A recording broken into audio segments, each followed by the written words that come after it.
Ladies and gentlemen, welcome back to the No Laying Up podcast. Soly here, joined by my guy raising the roof like it's 2003, DJ Pie. Hello, Pie Man. Hello, Soly. What a great day. What a great day. Got to spend some family time. Weather's finally popping here. We all got to watch our good friend Lauren Coughlin get a dub out there in Sin City. Just life's good, man. Great to be here. Very, very busy weekend. It was 2003 when they were raising the roof. Maybe a little late on it, but Well, Big Randy might know the Tiger answer to in that. Vegas, actually, right? Oh, that's true. 96. Yeah. Or that was Phoenix. That was Phoenix. Yeah. Yeah. We take that offline, but it was a while ago. Big Randy's here. Hello, Big. Hi, guys. Glad to be here. Soly, where are you? Are you in the manor house? Are you in the den? What? For anybody watching, where are you? Johnson's office or I something. got a moody house here in Augusta, Georgia. Here, got in today. Drove up today. Went to Augusta. I might tell you guys a little bit about it. If you'll come around the fire, grab up Randy, and come join me here, and I'll tell you stories of Augusta National. But we're going to talk about that. We're of course going to talk about the Augusta National Women's Amateur. We have as mentioned, Lauren Coughlin wins the Aramco Championship by 5 at Shadow Creek. JJ Spaun wins the Valero. Jeremy Gandon of France birdied the last 3 to win the Lecom Sun Close Classic on the Corn Ferry Tour. Got a bunch of stuff in the notebook, Golf Digest report on prototype golf balls, and just a tons of news and notes. So let's get into it. Before we do that, the most played driver on the PGA Tour showed out once again Sunday at the Valero, where each of the top 4 players was playing a Titleist driver. 3 of the last 4 events on the PGA Tour have seen the winner and runner-up finishers play a Titleist driver. Among them this week was Robert McIntyre, who put his GTS2 in play immediately following a fitting session last week in the UK at the Titleist Performance Center at Woburn. He's one of 34 players this week at the Valero playing a new Titleist GTS driver in just the second week since the new models launched on tour. That 34 number also is more than any other brand's total number of drivers. So stay tuned to Titleist social channels for more updates on the new GTS drivers as the tour seeding process continues here over the coming weeks. Big Shot Bob was he was shouting out the ability to shape the ball with the driver, which is thrilling. I love hearing that. You don't hear a lot of that in pro golf these days. You know, it's a lot of guys hitting it high, hitting it straight, hitting it long. Big Shot Bob's like, man, it's windy out there. I got to be able to shape this driver, which he was doing. So that was exciting. But he should have hit that with his second shot there on 18 then, if that was the case. He should have shut the studio down on that one. That was a tough. I don't know what that club was. I had that in my notes. It looked like one of those like super old white fairway medals from like 2000. You know, if you want to talk about raising the roof, so it looked like one of those really old TaylorMade 3-woods or something. I got to get in the Daryl survey. But where are you, man? As I should say we're awaiting a call from the champion out in Vegas, LC. She might be calling in here shortly. So if we cut off one of your stories or something, don't take it personally. But if you want to just take it until she calls, that would be great. I won't take it personally. The listener's going to be devastated. That's going to be really tough. I think maybe my favorite moment of the weekend was we'll get to it obviously, but Astor's tally hitting the bunker shot into the water. That was not my favorite part of the weekend. That was devastating. But Soly immediately, man, really makes you think about that up and down I made from back there, huh? The whole team was just like, God, that's all we could think about. That was crazy. It's the first thing that popped into my head. It was in my mind the whole time.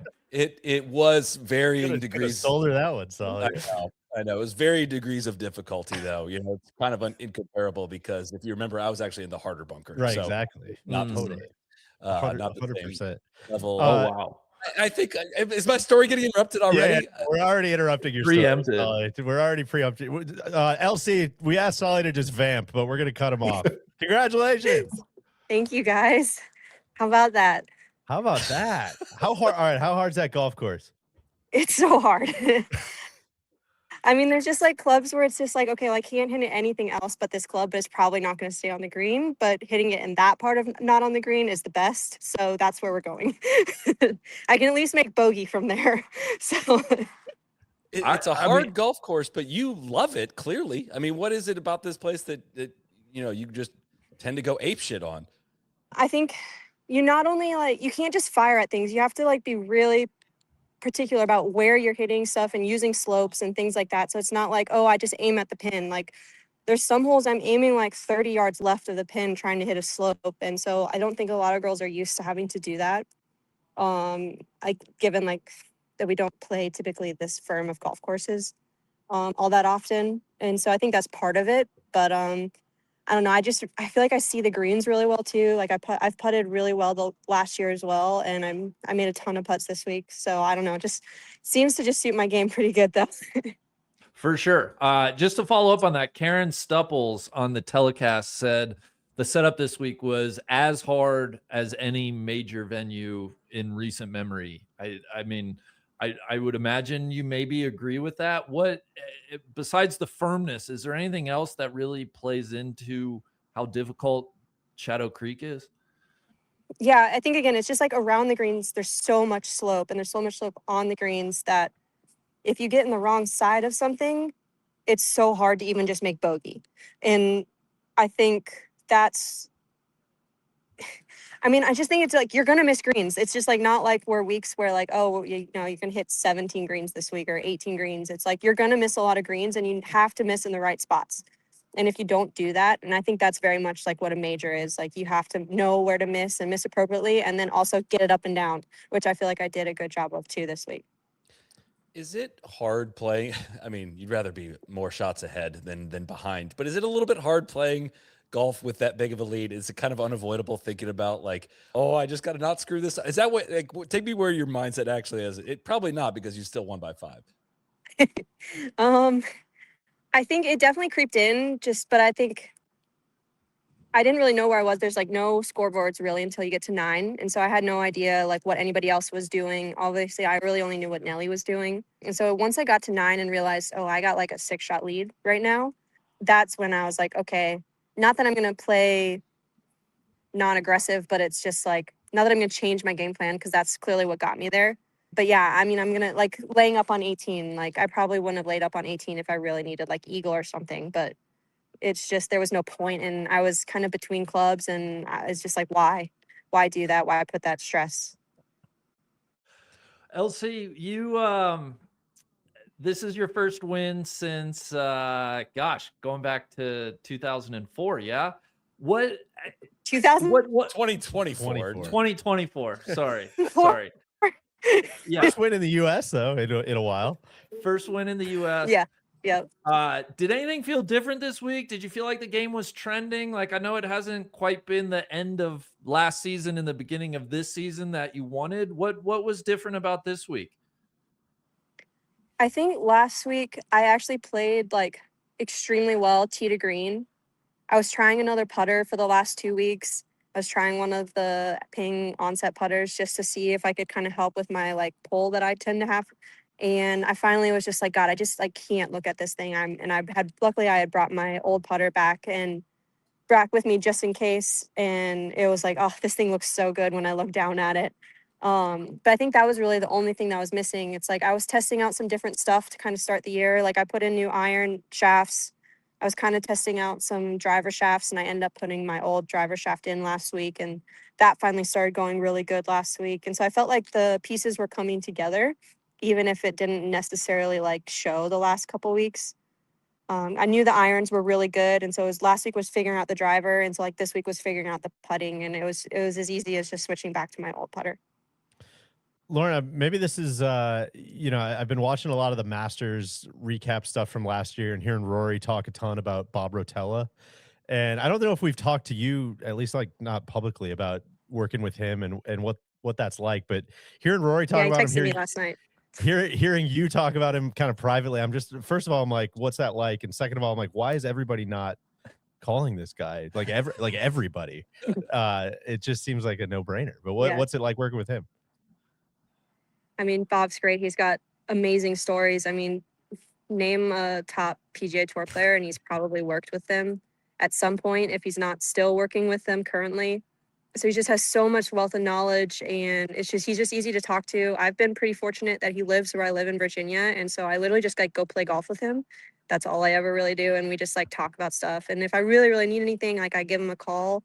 And most of the time it's like routine, and especially with putting and not thinking about result. Like I definitely found myself, thinking about winning like through 9 holes, especially once I saw the lead I had. And so I think it was just trying to stay and focusing so much on my routine as best I can, like acknowledging that it's okay that that's where my mind went. Like I really want to win, but getting back into focusing on my routine and just thinking about that. And if you can do that, a lot of good things will happen.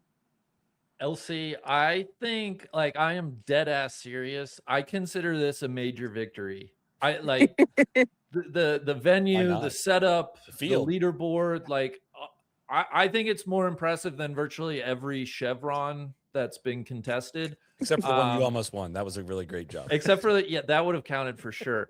But in all seriousness, like this has to really, I don't think you need confidence, but like it has to feel good winning like this on a difficult venue. I guess my question: how much do you enjoy playing difficult golf? Do you wish there was more difficult golf out on tour? Yeah, I mean, on Friday afternoon, I got to like the 9th hole, and like it was blowing pretty good, obviously, on Friday, and I hit the shot exactly how I needed to, exactly where we were talking about, and I hit it to like 15 feet, and I just looked to my caddy and I was like, this is so fun. Like everybody's been complaining about this, and I'm like, it is so fun executing a shot like that, guessing the wind right, judging how far you need to land it, especially when they're this firm. And I'm like, that's like, I literally was like, this is so freaking fun. I don't know why everyone's complaining. Like, it's so, I mean, I get it when you're not executing, like, that's definitely not fun when you're making bogeys and doubles and stuff out here. But like, I was having a blast. It was also like my 3rd week with a new caddy, Jack, and I really, really like him a lot. He was great out there. He was keeping me, he's so funny and so dry. So that was pretty, he caddies at Augusta, and he has for 37 years. So like we were talking a lot about master stuff kind of leading up to that. So there was a lot to talk about. Jack lit me on fire when I was down when I was down at the first At event of the year. TOC, yeah. Tournament Champions. 'Cause I still had the bib on. I didn't even notice I had the bib on, and I was going into player dining to like grab dinner, lunch, or something. He goes, man, you're really proud of that bib, huh? I'm like, yeah, I know. Shit. Yeah, I didn't want to get kicked out. And yeah, okay, thanks, Jack. He's hilarious. He's so dry and like so many so it was a lot of fun. I was happy to have him. I mean, doing it in our 3rd week together is pretty cool. So Lauren, how do you, I'm going to try to get you to say this out loud, because I'm watching you, when I'm watching you play and I'm watching this smile on your face right now, like what I sense right now is you in your own head just being like, I'm so good. Like, I'm so good right now. Like, can you describe kind of what your confidence level is right now and your belief in yourself is right now? I mean, it's funny because like all last year, I was like, am I going to be able to win again? Like, that's all I was thinking about last year. Am I going to be able to win without Terry caddying for me? Am I going to be able to win just at all? Was that the best golf I'm ever going to play in my life? Like, last year was really hard. I think the transition from being like kind of under the radar to like now people like kind of know who I am. That was a big transition. Having like sponsor stuff was a big transition in off weeks. So I think my confidence definitely was like not good last year. And even kind of coming into this week, I feel like I still kind of was like not really sure. But yeah, after today, I feel pretty good. Close enough. Are you hanging in Vegas? Are you gonna go party? What's the plan? I mean, we have a 6 a.m. flight out in the morning because I hate red eyes. So I don't know yet. I haven't really got to talk to John all that much yet. I just did photos, and I'm about to have to go do media now. So Okay. I got I'm sure we're gonna be doing something with Casey and John because we were supposed to be staying with them tonight. So just walk right onto the plane at 6 a.m. Come on. Exactly. Whatever That's occasion in life. All-nighter. Come on. I know. You know, John got a fishing boat after the last dub. Yeah. There's a big purse this week. Is he beating you up for anything else or what? no, I think we're good now for a while. So I'll just keep putting it in the bank for now. Well, congratulations. Thanks, guys. Way to go, LC. That was Cheers. awesome. Cheers. All right. Well, that was earlier than I thought we would get her. So thank you very much to Lauren. I realized we didn't really introduce it. If you don't know the backstory, like Lauren Coughlin was one of our original young hitters back in about 2019, I think, when she was on the Epson tour. Is that when we started? I think so. Yeah, I think so. Started sending a DM to Tron. Just, hey, listen to the pod. You guys ever consider, throwing any weight behind a mini tour golfer? Back when, she was on the Smetro tour at the time, and Tron, I ended up going to get coffee with her, and just absolutely loved everything about her. And Yeah, it's been a friend of the pod, friend of the program, friend of just a friend ever since. So it's truly just it's Wow. weird. We said this. We Came said and this played when, in the Nest Invitational Tournament, won it one year. I mean, if I you think we're we talk gotta give about the whole having great story. caddies. Yeah, that's right. Yeah. We won it that year.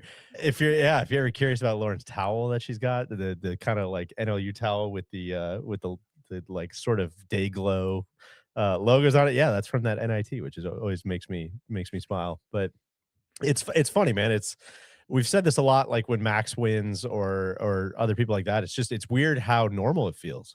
It's like, oh yeah, that's LC won yeah, of by a course. But lot. she looked at Nelly, played in the last group, and just pushed her over a table and like, yeah, I mean, it's toast. See ya later. It's just crazy how normal it feels to watch her just be one of the best players in the world. She's just the Dan Hurley gif right now. She's like that Basically, with yeah. Nelly today. Truly. I Had mean, her it's head just, all up on Nelly. yeah, it's just nuts, Just man. sitting on 20. Hit me. Hit me. Just Oh, it's awesome awesome. stuff. I'm so excited for her. Gosh, yeah. Well, I think with that, I think we just keep going with LPGA, the Aramco at Shadow Creek. Get the rest of the notebook out here. The best stat I think that I've found, Golf Channel posted this late during the final round broadcast. After round 1, there were 20 people under par. After round 2, there were 10 people under par. After round 3, there were 5 people under par. There ended up with 4 people under par. This does not happen a ton on the LPGA. A setup like this, a test like this. No. And the best thing is like if you've watched this event, the old match play, Shadow Creek's wild and it plays like this every year. And I was expecting it to play difficult. I did not think it was going to play this difficult. I think I was trying to do a quick count. Like I think there were 33 rounds in the 80s this week. PTI? The PTI? Yeah, like we're looking at a PTI probably, I mean, well over 2 for sure. So Proper this test is index like, for those that don't know. yeah, this was a proper test. Like truly, you look back at, I think of the U.S. Women's Open at Lancaster, the U.S. Women's Open at Olympic, but like that's how difficult this played this week, and it's just wonderful. I love it. I guess my question to you guys, we talked to LC about it. She loved it. It's great when you're playing well. We don't get this. Like this will be the only non-major setup that's remotely close to this. +7 made the cut Friday. Just to, that's absurd. Do you guys like? Obviously, we've been banging the drum of setup stuff, and I would like the LPGA to do more with their setup to help identify the true best players, right? Like LC talked about, playing 15 feet away from the pin is the proper shot. You just don't get that most weeks. Or if you miss the green in a certain spot, you're dead. They just don't get that many weeks of the year.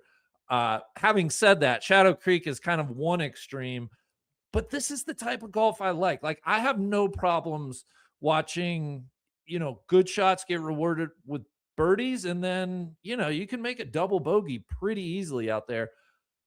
Deej, I'll throw this to you. I don't know if you watch quite as much women's golf as I do. Like, does anything about the difficulty turn you off to the product? Because I think that is one of the things I hear is like, casual fans, they're just going to think it's poor golf. But I don't know. I don't really buy that. I'm curious what you think.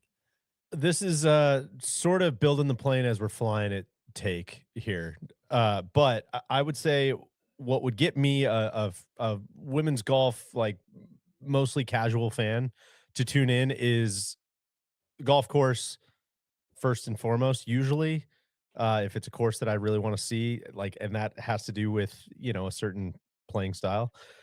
The second thing is big names. Is it names I somewhat recognize? Is it storylines I like following throughout the year? And then down from there, I mean, like a pretty distant third is like, oh, are there a bunch of birdies flying around? I think that's pretty, sometimes you can marry those up, but I'm looking at this test at Shadow Creek and I'm like, man, it's pretty great leaderboard, pretty great separation of skill. Good. Yeah, like good players played really good, and I think that where some of those criticisms can have some legs, I think is when we've talked about this a lot on the men's side for sure, is when you have quote unquote hard setups that also just turn into like arbitrary reward. You know, when it's POS, yeah, piece of shit fucking putting contest. I forget what the yeah, POS FPC. That's what that is. That's what happens too often. yeah, or even it's almost like the flip side of that's always when it's like when the wrong things get punished, when you get super, super, super narrow fairways and really thick rough and everybody's missing fairways and there's no actual, it just puts everybody in a blender.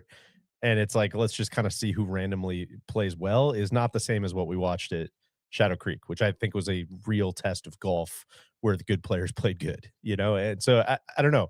It's kind of a roundabout way of saying that it definitely does not turn me off to watching it. I had a blast watching it this afternoon, and I love when it feels like there's consequence.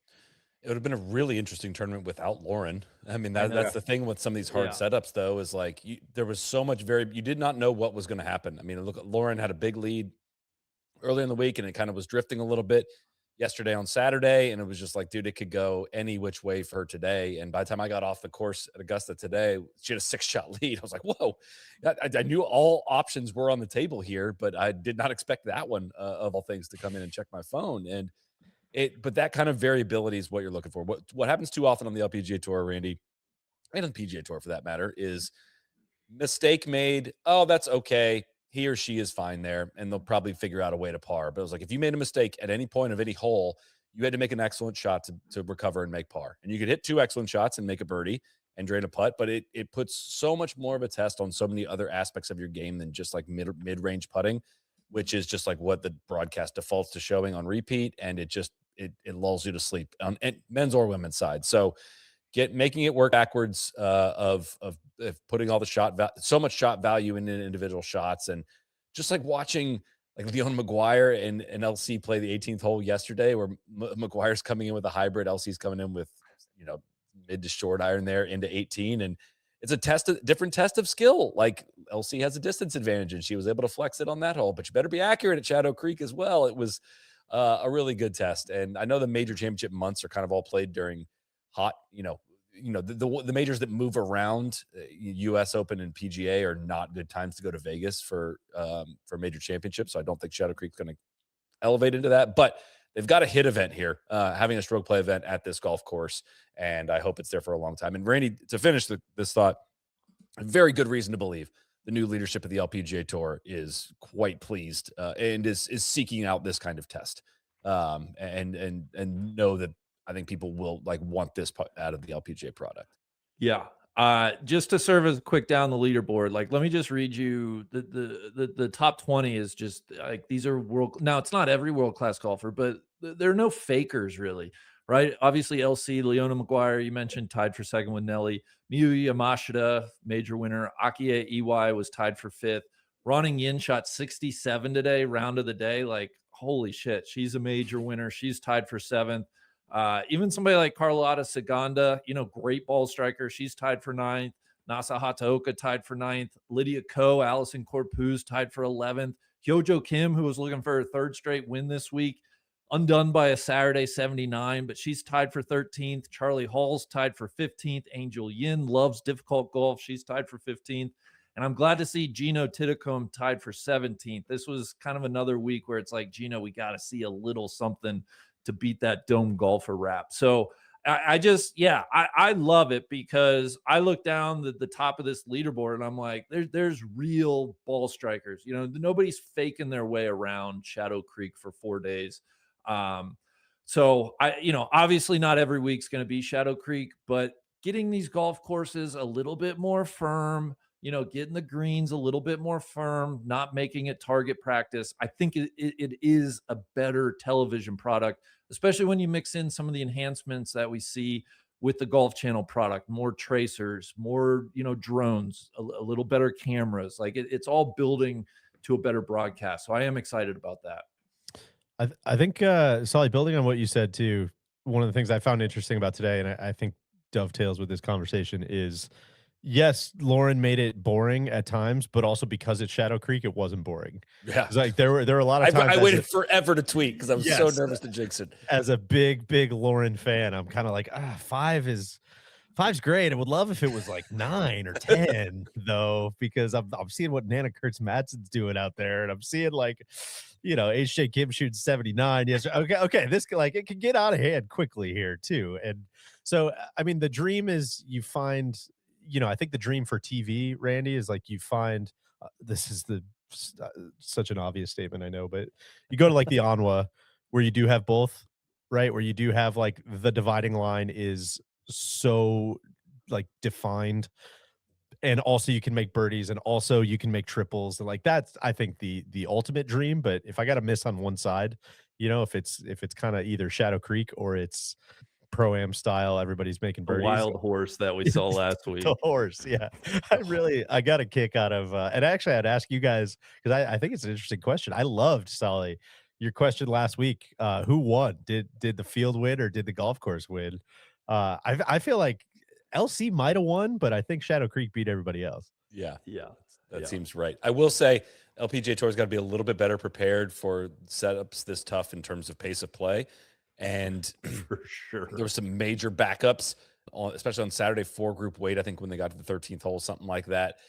I don't know. Like LPGA has not afforded the luxury that the men's events are usually afforded on the, throughout the summer. I have to think this whole thing through. But the whole thing for the LPGA is lining up their players to play in the TV window, and they do not have big ass windows like the PGA Tour has. So they're a little hamstrung on that front. But at the Masters, at the ANWA, and in the good PGA Tour events where they're able to shape this out, you got to leave a tee time gap somewhere in there, or else like one bad ruling on a really difficult golf course where there's going to be a lot of bogeys also is literally going to snake all the way back for eternity. Like you're just going to be buttoned right up. If there's one group that gets backed up, that's why the gaps are important, because it just serves as like a natural, if there is something that happens up ahead, it gives the back end of the traffic's not going to bump right up against it. But that was tough part for national television audience to see that on Saturday. Yeah, the pace is, I don't know if we've really made any progress on the pace of play. I think they were over 5 hours as a 2-ball on Saturday. I don't know what today's official time was. That's for Randy. I'm like, dude, we wanted it tough. It's going to be tough, and it's going to take longer to hole out when it's tough, and the greens are that fast, and I still maintain as a TV viewer, it doesn't really matter as much to me, but it is a pain in the ass if you're on the ground. Yeah. Agreed. I think the only other thing I want to mention, Soly, heat check, Nelly, 3rd consecutive runner-up, this time tied for 2nd, like I said, with Leona Maguire. Are we still positive with Nelly? This was great. Yeah. This was way more fun this time around. I'm like, oh, Nelly, we don't need you to win this one. We're rooting for you every week, but not against LC. Like, I mean, she's obviously playing great golf. She's not like she's beat by a different player this time around. It's somehow easier to be a little bit more sober on this, to be like, yeah, she's playing awesome golf right now. And, it'd be a pretty darn big coincidence if she just like finished 2nd in the Chevron here in a few weeks. Like she should be considered the favorite for that, I think. Over, would you agree with that over Gino? Yeah, I think so. I will note that Nelly missed a shorty on. She's done, man. That was a good run. Did she not win 2 out of the last 3? No, she's toast, dude. Okay, No, sorry. she's old. Maybe might be Old playing. news. Randy might be clogging the bases. Might be getting too many shots on goal to That's right. hurt their chances. I was only going to say, I thought it was very, very interesting. Nelly missed another like 2-footer. I forget if it was the bogey on 6 or 8. But Golf Channel went to the missed short putt montage for Nelly, which, they had that pre-packaged the last, each of these last 3 weeks, she's missed very short putts. So it's still kind of in there. That's the thing that makes me nervous, but I do think Nelly, like, I think her game is right where she needs it to be. Like, I think it's more good than bad these last 3 weeks, even though she hasn't been able to chase down any of the eventual winners on Sunday. She's obviously playing very good golf. We do a mea culpa as well from last week for us implying that she should switch to the mallet when she has, in fact, used a mallet quite often in her career. But maybe she should go back. Maybe go back. Maybe broomstick. Yeah, Yeah. maybe. Yeah. Maybe that was the thought brought up last week at like 10:30 p.m. Please forgive us for that one. So thank you. AT&T believes in connecting people to greater possibilities, and they do that through a network that keeps people meaningfully connected to those who matter most, friends, family, and more. So the moments that matter feel closer and clearer, because it's not just about being more connected. It's about being better connected wherever life takes you. When the connection matters, it has to be AT&T. Find out more, head to att.com/connect to change. AT&T, connecting changes everything. I actually saw this up close and personal today, guys. Some, behind the ninth green, just like ripping some cover off there and doing whatever they're doing under the wires of Augusta National. Connecting. As somebody at AT&T the hell out of was that place. absolutely connecting the shit out of that place. Yeah, you look connected. You're up in Augusta. We're not even missing a step, man. It's great. Connecting changes everything. I love it. Well, hey, speaking of Augusta, Soly, sorry you got cut off earlier. You're up at the National. Gotta be kind of a who's who up there today. You Did know, that green Sunday jacket is, still fit this year? I feel like Soly? Sunday is kind of that's where when the players play up there. It Yeah, everybody's is. there on Monday, stuffing their face with peach ice cream sandwiches. But Sunday is when the real heavies are out there, I think. Today was such a treat because I roll up and it starts to drizzle a little bit, and it was quieter in the press building than it has been in the past on Sundays. And this has been the best day to go, I think, because there's no patrons there. It's not an official day, but the media are allowed to go take a shuttle Soly down. hates the patrons. And you can hang near the first tee, 9 green, 10 tee, 18 green, and you just don't know who's coming next. Like you have no idea. And it was kind of raining, and there was like no other media people standing there this time around. And in the past, there's been a bunch of people. You always have some conversations and like see some balls come into 18 green, and you don't know who it's gonna. You see a swing from 18 fairway, and you're like, "Who's this gonna be?" Oh, that's Sergio's move. Like, holy crap, here comes Sergio. And he's playing with Dustin Johnson. And who are the two guests they're bringing up here? And like Marco Mira and Gary Player are playing together, and it's awesome. So I gathered up as much intel, talked to as many people as I could for about an hour and a half, probably standing there behind 18. And I got some notes if you guys would like to hear some early reporting from the ground. Please. So guys have talked about this. If you listen to our podcast this past week, Maddie Kelly walked through this as a caddy as well. This is from an interview we did back in 2020, but about how you show up and you start talking, caddies start talking to each other about what's new. And, did this change? Did this change? And I experienced that a little bit today. 2 different caddies gave me 2 different summaries of what greens changed. So it's kind of rumors, kind of, you look at something and you start imagining, am I imagining that this changed? Did this really actually change? But from one caddy told me 11, 13, and 14 were resurfaced. And a different one told me 11, 14, and 16 have been resurfaced, with one group being very, convinced that 16 was a little bit different in some spots and whatnot. And I am convinced. And so obviously Hurricane Harvey, I believe it was, that rolled through Augusta at the end of 2024. And we saw in April 2025 a different look at Augusta. 10th hole looked different. The background of a bunch of shots looked different because a lot of trees fell in that time period. I think even more have fallen near the 10th tee, to the point where I was standing there. I'm like, what? I don't ever remember being able to see these cabins this clearly. And I don't think you stand on that tee anymore and really feel like you have to hit a hook at all. I watched Michael Brennan hit a tee shot off that, and Ollie, his caddy, lined him up to like, hey, that tree distance that you could see completely, like it's 350 to that one, just like right at that. And he hit like a straight ball with driver right at that tree. And to the point where I was kind of like, man, kind of feels like it's missing something, honestly. And I hope I'm not imagining this. And I know that it was noticeable last year when you got to 10 that there were way less trees, but it felt like even less than last year. So I don't know if any more have fallen or have come down for whatter reason, but maybe Rory took him out now that he's got some more power around the club. Leeway. Maybe a Stadler thing. Throwing some juice around. Maybe a Craig Stadler. Now that I got the dub, why don't I get the chainsaw out? Which tree? I'll tell you which tree I wanted to take down. I did ask Mr. Player when he came off 18 green, what is the total number of rounds at now where you have broken your shot lower than your age? Of course, it is 3,439, which I think is up over 100 from last year. He says he's playing 4 or 5 times a week. He gave us that story when he walked off 18 green last year at this time. Told the same exact story again about how Trevino, says, well, shit, you're 90. Like, all you got to do is roll out of bed and not double bogey every hole, and you're going to break 90. So he told that exact one again. But I honestly, the azaleas are bucking as well. A lot of azaleas out there. I was going to ask, are Are they blooming too soon? A little too soon, but like Okay. I couldn't leave that top area, but I could look all the way out and see down to 13 up on the hill there. And there are some azaleas, and right all near the press building, there's tons of azaleas, and it's quite lovely, Randy. I forgot about Dustin Johnson just in general. He has a Celsius bag.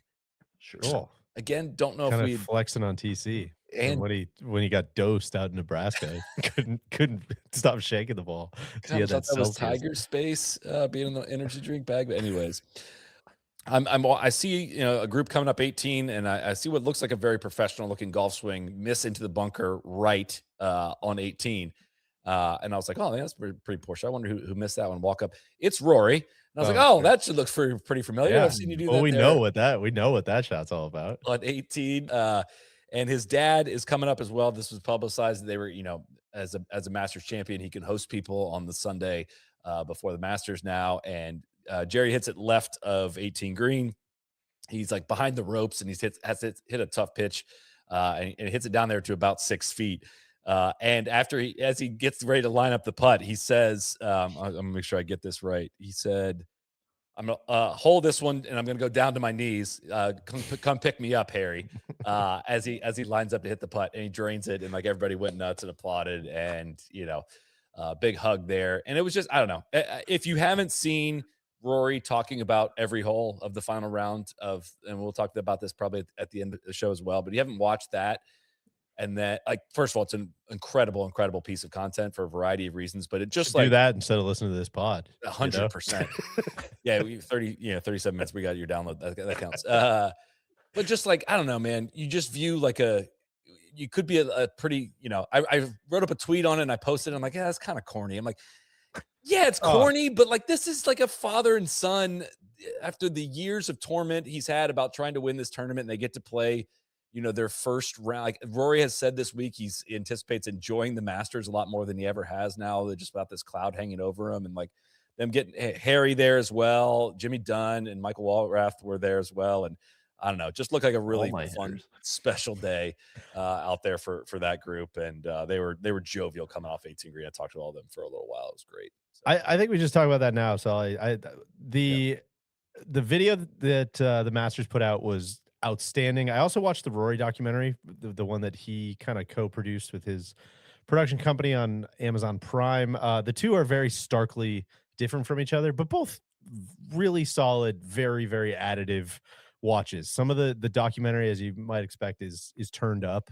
There's some dramatization. I think it breaks the cardinal sin of just no recreations ever. I don't think we ever need to recreate anything for a documentary. I think that's always a bad idea.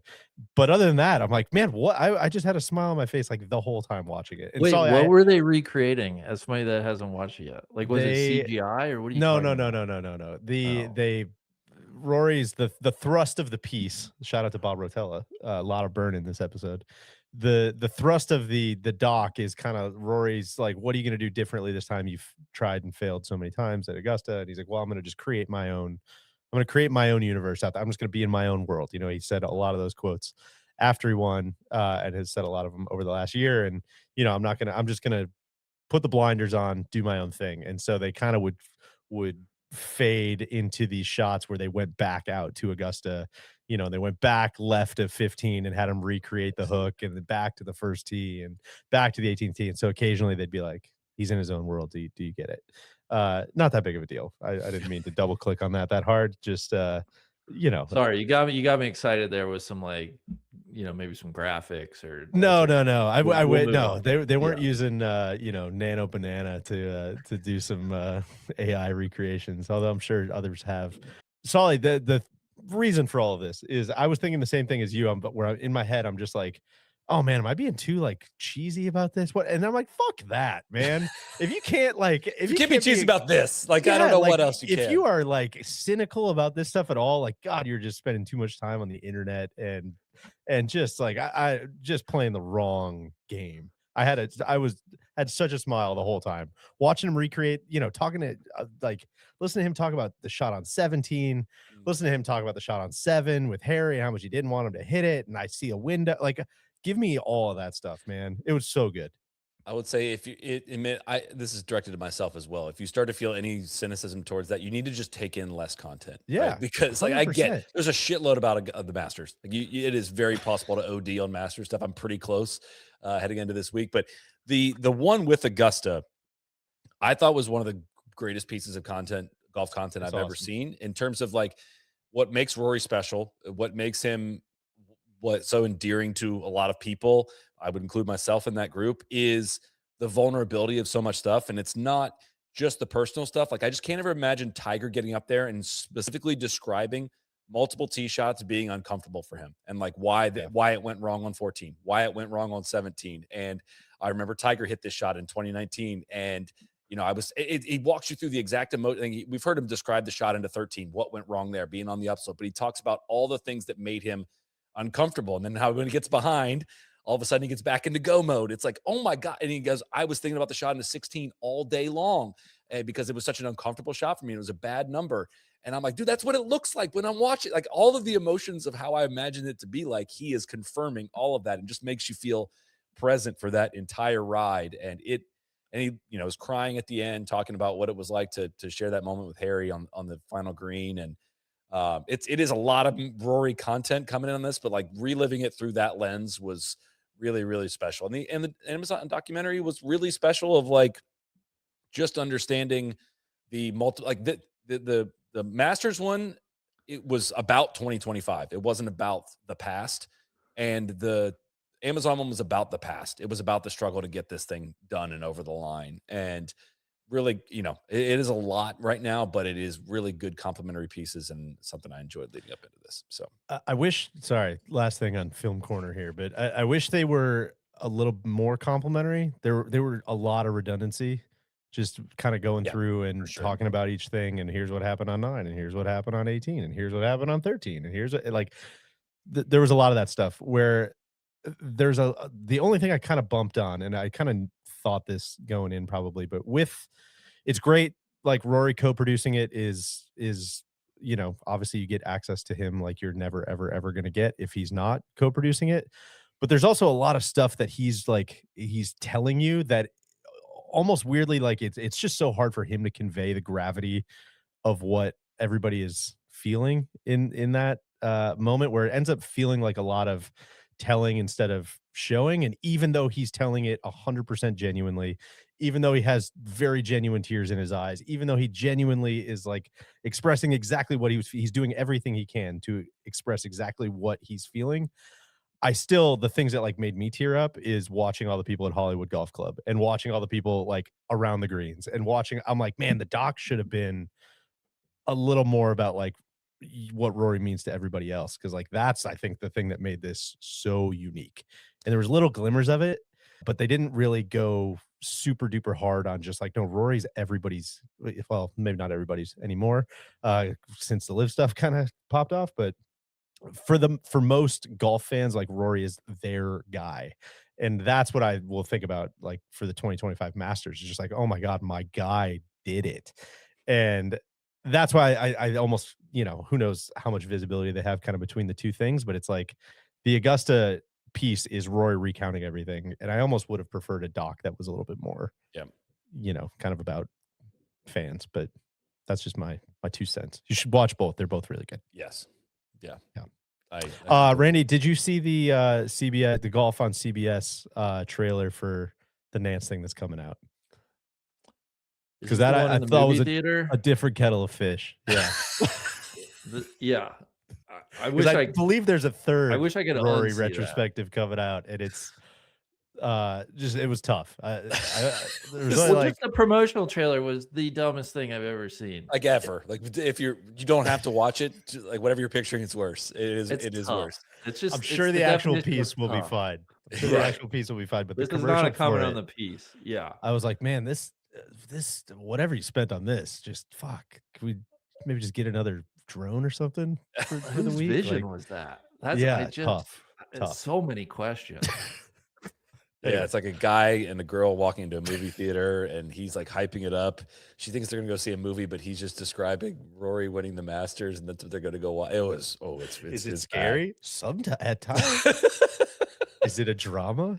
It's it's tough. It's Like, tough. I think they're trying to get my mom with that, Yeah, but well, I'm not even yeah, I sure was they succeeded with that. I was Like, trying not to say that in case my mom listened to the pod this week, but yeah, yeah, that's I think I don't that's think the Peg's hook. gonna catch this one, but I think they're going for Peg with that.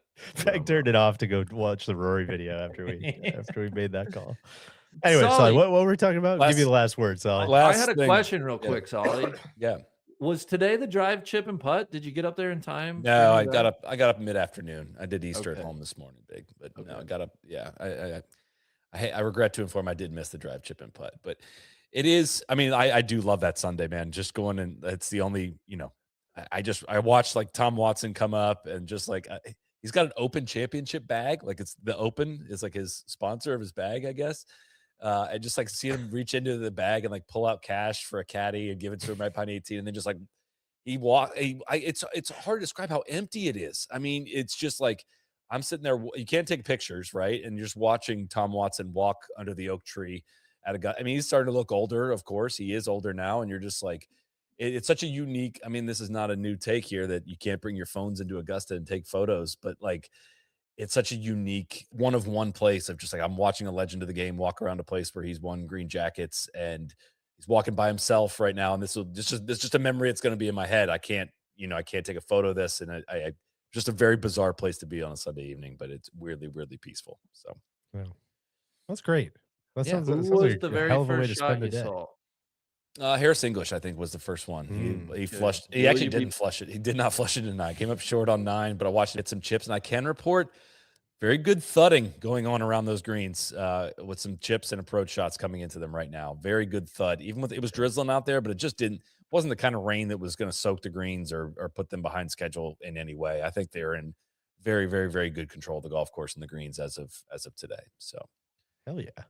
But Nikolai Højgaard, he agreed with me as well on 10 in terms of like just being less trees and feeling like you could just bomb it right over the corner of that one. And I think that's pretty much all I had from today. All right. I don't know who the guests are that go and play with the past. I mean, it's all different groups of people, but it is people just walking off this golf course, just like with grins, like touching their earlobes. It's just, just out of this world experience. Get to play, the day before Masters Week with past champions and everything. So I'm surprised Gary Player didn't bring his grandsons.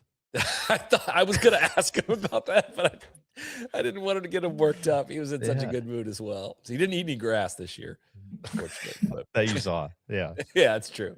Yeah.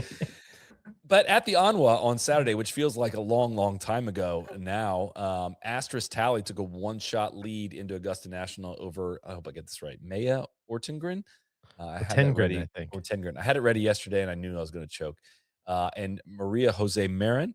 And Asterisk Tally was standing on 11T at 15 under par, bogey-free on her round, bogey-free for the championship as well.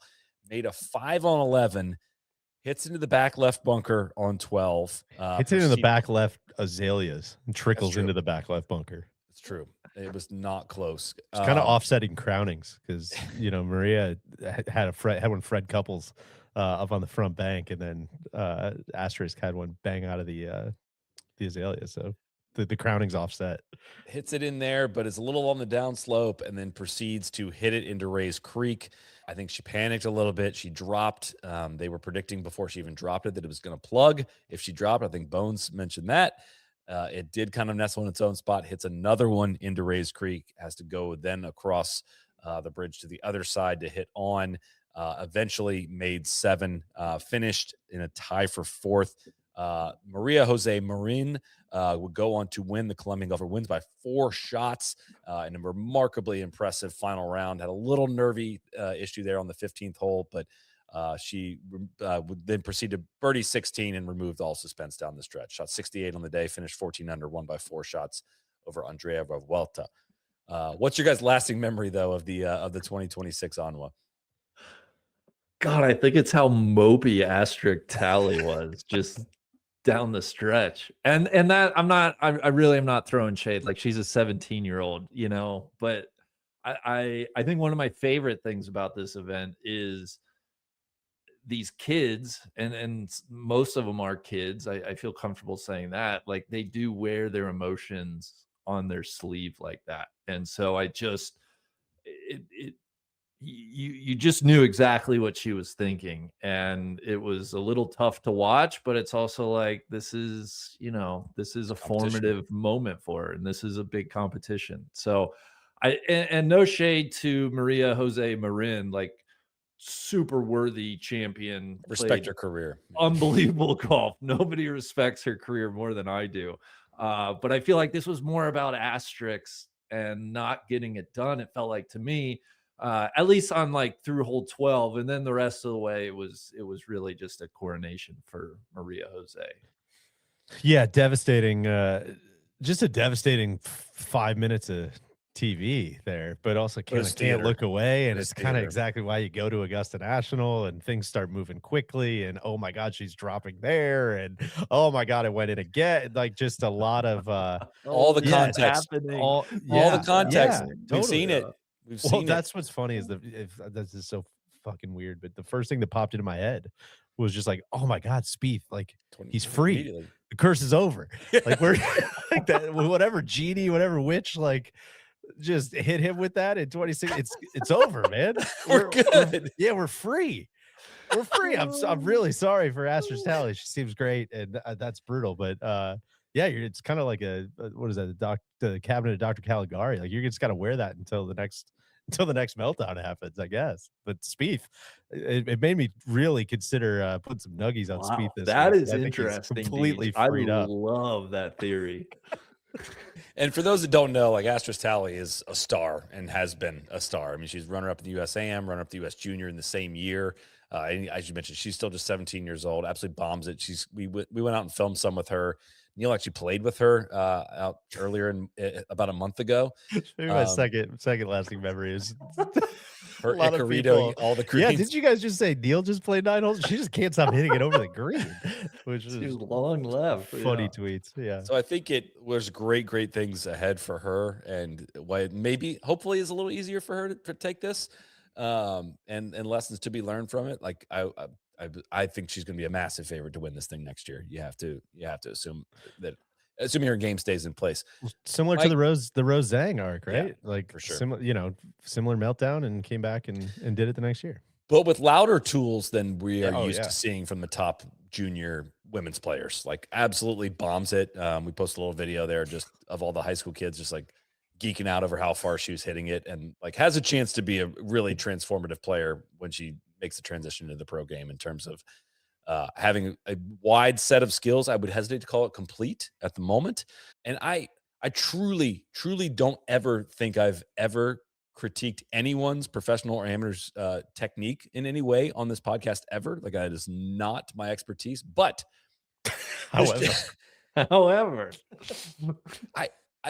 I'm watching her stand into this bunker shot on 12 with a quite square club face, and I'm like, wow, this is some talent right here. Like I don't know how you would hit this shot with a closed face, and then it's like, oh no, you didn't. It went directly, and then did it again, and then went long on 15, and like also just played that shot with a very. I'm like, that was just one of the very, very few times I've watched golf on television. And I'm like, I feel like we're in a decent spot here to be like, why are you not opening the blade a little bit on this for a little higher descent angle and softer landing and a little bit more spin going into these shots that are going to require it here as you're chipping towards water. That was one of the only times ever I've been like, okay, maybe we have some short game stuff to iron out here at some point. I don't know her game well enough to know if she has considered a weak short game, but I would guess that is something we do not see a repeat of from her in the future. No.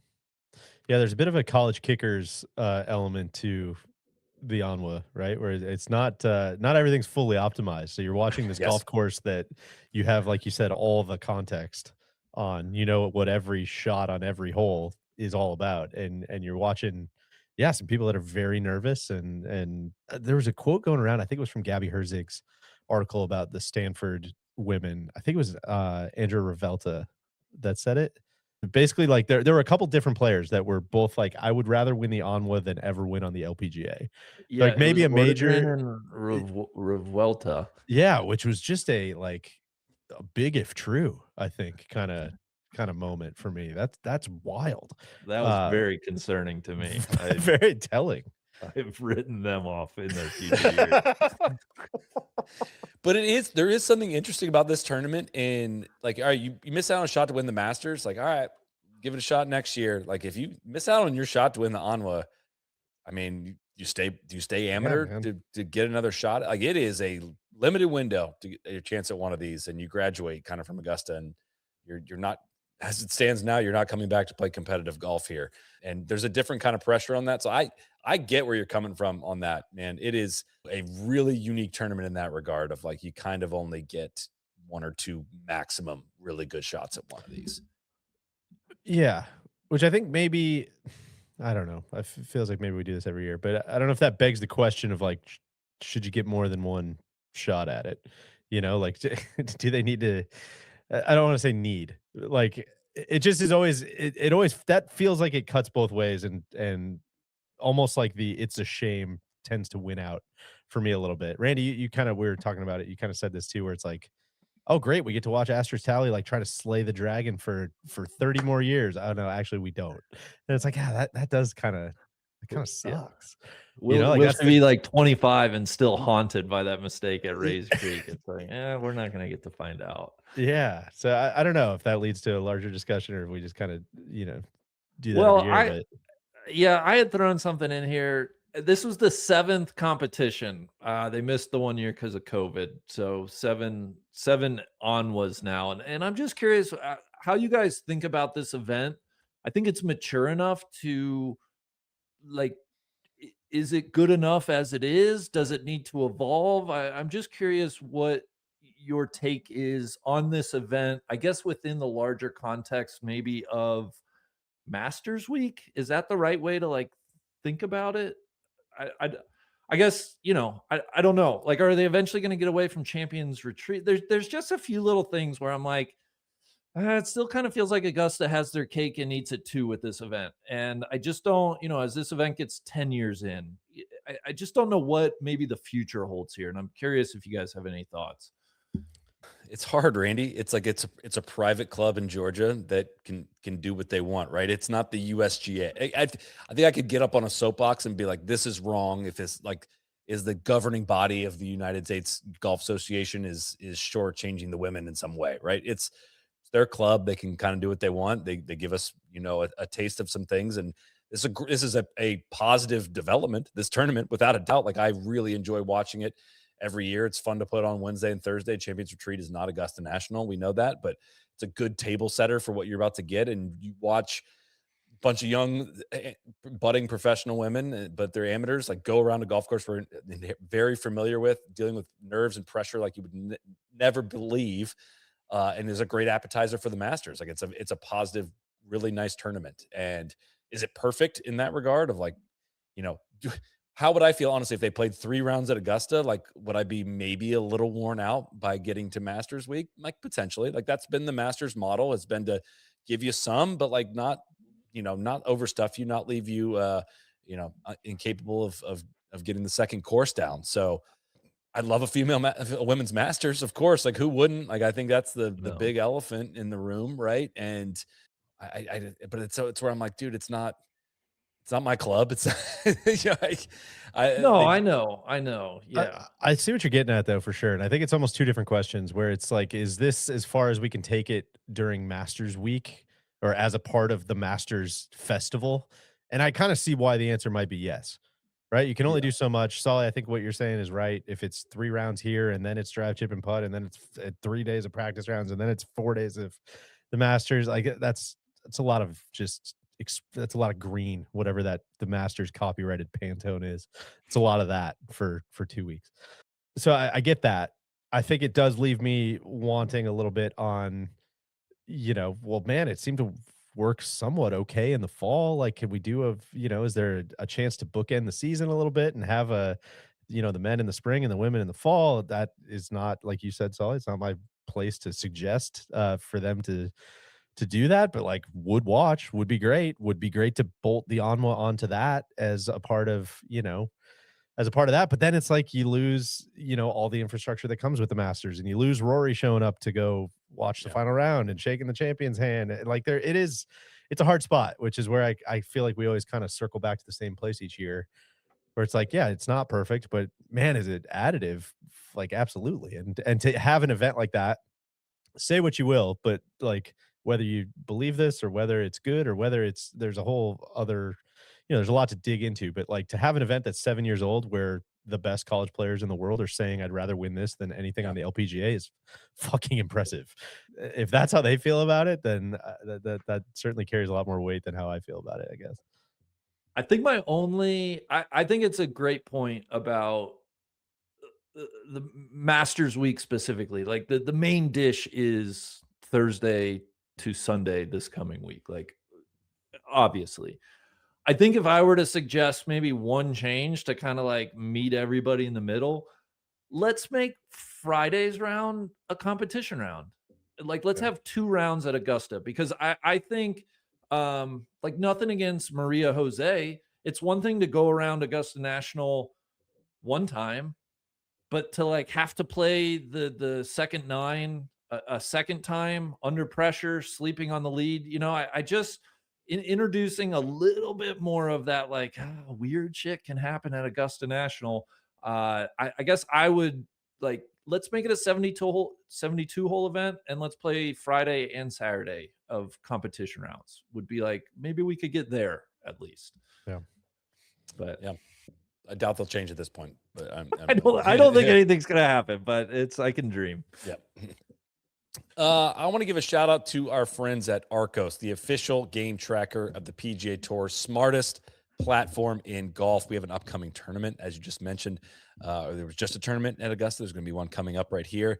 Has us, thinking about what would it be like to play Augusta? Well, let me tell you, Arccos has the data on that. All right, we actually have. If you're watching this on YouTube here, a little of information of how Arccos golfers have played Augusta National. Those that have played it are usually good players that are tracking on Arccos, about 7 handicaps. They still average about 72, which is 10 over par from the members' tees. The biggest thing, it's not off the tee. It's the 82. approach shots. 82. What did I say? 72. Okay, it's 82. Like, God, these guys are really good players. The biggest thing is it's not off the tee. It's approach shots and putting. They're losing most of the shots into the greens. Then they're 3-putting them anyway. An average of 3 3-putts around, which is not. If you've seen the humps and bumps in Augusta greens, that is obviously not a surprise there. But we just said it last week. Honestly, so pumped that we could finally talk about the new Arccos Air. Been using it for a few months now. Honestly, getting back into doing the ads encouraged me to go play 2 rounds of golf this past week. It's so much fun. Putter got hot on Thursday. I gained 4.4 shots on the greens alone. Almost pulled a TC. Almost had 5 birdies in a row. But it is undoubtedly also telling me my short game sucks, which is. I was kind of like, I must not be entering this right. It's like, no, you chipped like an 8 handicap. It is what it has told me. But if you haven't learned anything about that or don't know about it, it is sensorless technology where it's a wearable. It's packed with advanced GPS and motion tracking that tracks all of your shots with tour level accuracy. And it works because of the data. They've tracked over 1.5 billion shots. They know what's a real shot and what's not. The limited inventory. They sold out once already, and I think they have inventory back, but inventory is limited. So if you want to get one, go get it now. Go to arccos.com, ARCCOS golf.com. That's arccosgolf.com. You can use code NLU15, get you 15% off. You'll learn a ton about your game. You'll want to play more golf. I've been a better driver of the golf ball, strictly learning about how much penalties were actually affecting my score from the app. Like I'm dead serious. I play more wise and make better decisions off the tee using some of their core strategy stuff in there that Eduardo Molinari's done, Matt Fitzpatrick.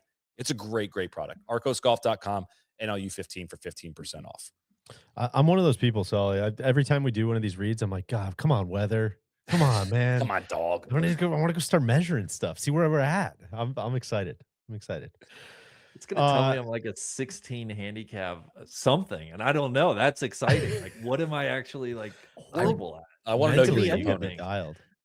It can't measure your mind, though, Randy. That's true. That's true. Or the dog. Anything else we need to clean up on the ANWA? I assume you guys saw the Bailey Shoemaker viral pre-shot thing. I think that was from Thursday's round, I want to say. She spent a long time, pulled the trigger several times to not actually make a swing. I know she's coming back from an injury, some like nerve type damage. So I don't want to make light of it, but I guess the question is, should you be out there with that much uncertainty? Like at a certain point, it's like, what do you owe maybe yourself or your fellow competitor. It was just so hard to watch that I'm like, you can't play golf like that. What are we doing? It was a video Yeah. that was heavily circulated in a lot of places, and then it become, I don't know. It's just a tough conversation. I'm with you, Randy. Like, I get the reasoning behind this happening and understanding that she's dealing with Y word related, something. It's hard to describe. I don't know the feeling she has, right? But I'm assuming it's like a fear of the injury of the nerve catching at some point in the swing, and it's just multiple pump fakes in the swing, and it's really tough, and it's got to be really hard on your playing partners. And I would imagine, if I was to fill in the blanks again here, Randy, it's like, all right, I'm still dealing with this, but I'm like not going to miss the ANWA. Like, I'm just not missing it. I don't care if I'm going to battle through it and it's feeling good. And then cut some holes, like this thing pops up and there's kind of not much you could do about it. It's tough. Would you feel differently talking about it if it was a professional? That's where I'm like, am I being too harsh on her by ripping this? Are we all being too harsh, like piling on social media when something like this happens? Is like, I struggle. I think with a this pro would get just as much. Like, I just think it's. I think about like Kevin Na at the Players Oh. a decade ago Yeah. was just like eviscerated. Not that was right either, but yeah, I'm with you, Soly. But two things can be true, as as tends to be the case very frequently in life. Both very sorry that happened, super empathetic to anyone coming back from injury, and also like, yeah, if that's against the spirit of the rules, then it's against the spirit of the rules. Like, but that's where I'm also like, man, it's one clip on social media where I'm kind of like, I probably don't need to weigh in, is sort of where I tend to land, is that maybe defer to the rules officials on that one. If they're all like that, then that's tough. We shouldn't be doing that. If they're not, then I'm like, I probably don't need to, be weighing in on based on one swing. So it's just kind of I don't know, just kind of I might just kind of fade back into the hedges on that one instead. This was also her 5th start at ANWA. Not that it, you only get so many. I think you're DJ, I think you have the correct take. Up, man. No. I think you have the correct take. It's probably just something we don't need to comment on. But it was such a tough watch. Like, you can't watch that and not just just makes the skin crawl. It's tough. And it's also like, if you watch it in a vacuum and someone's like, "Do you think this should be a penalty?" I'm like, "Hell yeah, absolutely." Like, it's not it. But that's where I'm like, but luckily I'm not the rules official, so nobody should care what I have to say about this. But that's where it's also like, where we always say, like, should this be a penalty? But again, I don't know the specific ANWA pace of play guidelines, but like, the penalty is if you get bad times when your group is out of position and you get multiple of them, that's when you get penalties. Like, that's when it happens. So like, then they should change the rule. Yeah, but you also you can't go around like timing every shot. Under my proposal, you would, is what. Yeah, there's not going to. I think there should be a subjective referee where, like, if you just do something totally unbecoming for every golf tournament in the world, for every group at every golf. Yeah. Exactly. Okay. Make them pay. State amateurs. Yeah. Make them pay. Ring them up.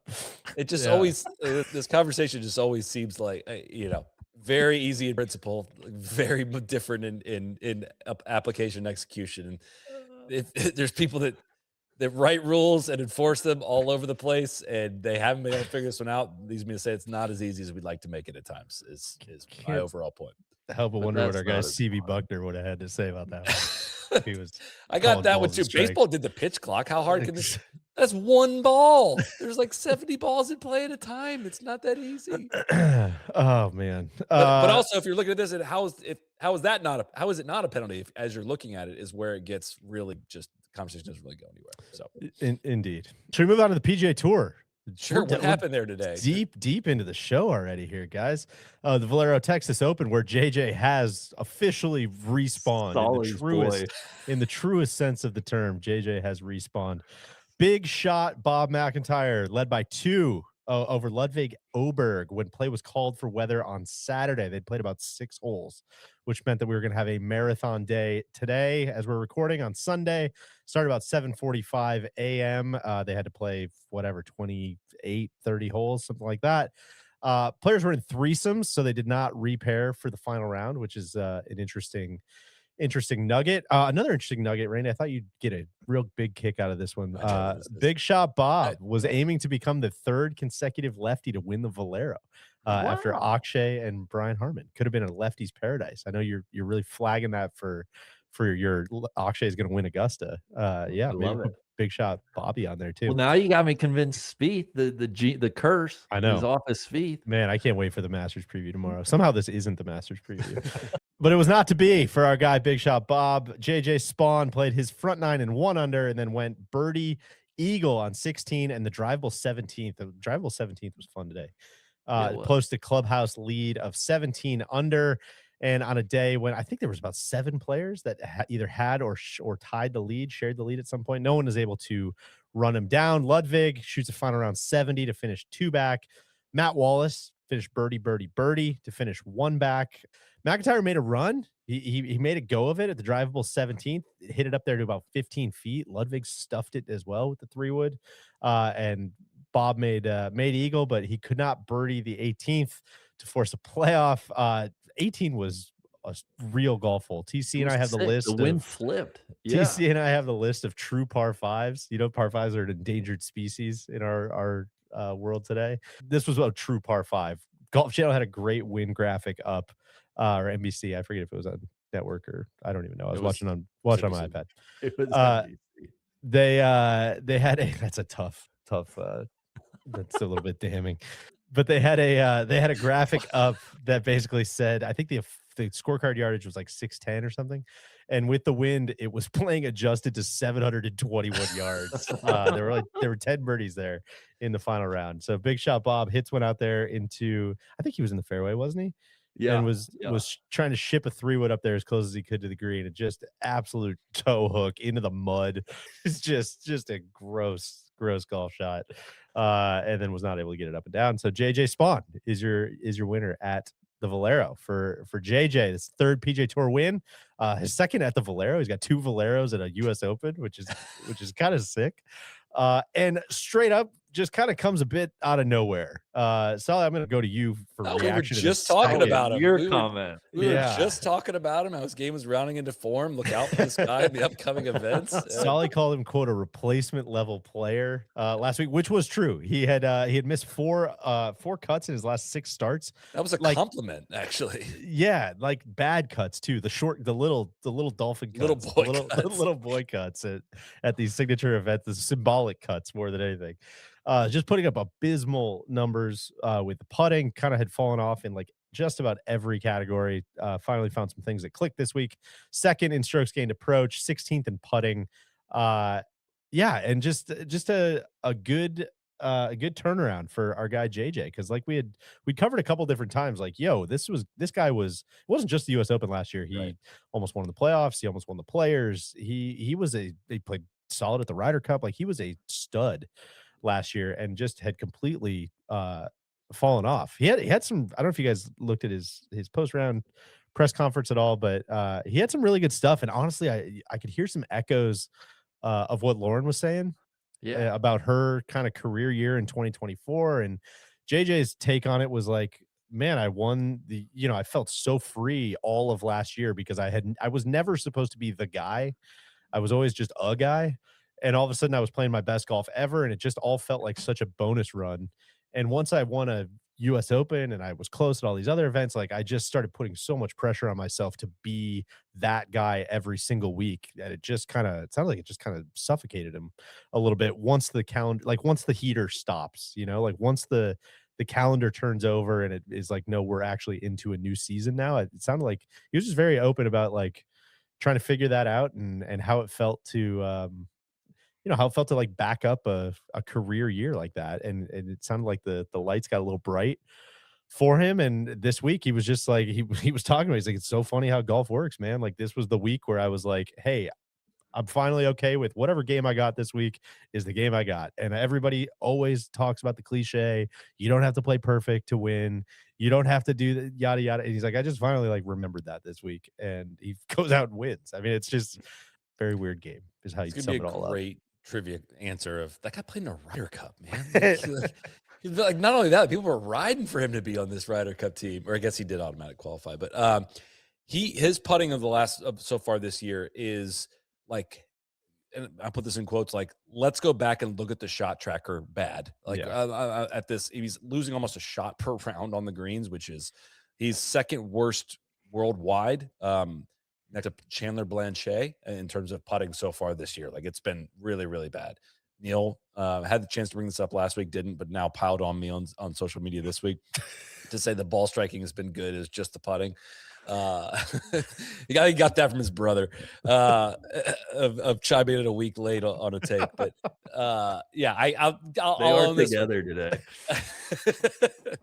I'll own that one. I called him that he had, he'd come. I said I was somebody I was lower on than I was at the beginning of the year, and he was an easy answer on that, and I still believe that. Like I don't think he's out of the woods on that with one great week, but I mean, yeah, I was certainly not rooting for it. So this was happening. I guess he was he had just finished it. JT was walking off 18 green, and I guess I never would think of like JT and JJ Spaun being buddies, but I'm sure there's a Ryder Cup tie there of some kind. Like McIntyre had eagled 17, and they're like his dad was updating him on that. And JT was like, "Oh, like he was upset about it." He's like, "Oh, no way!" And like raced inside to go watch the end.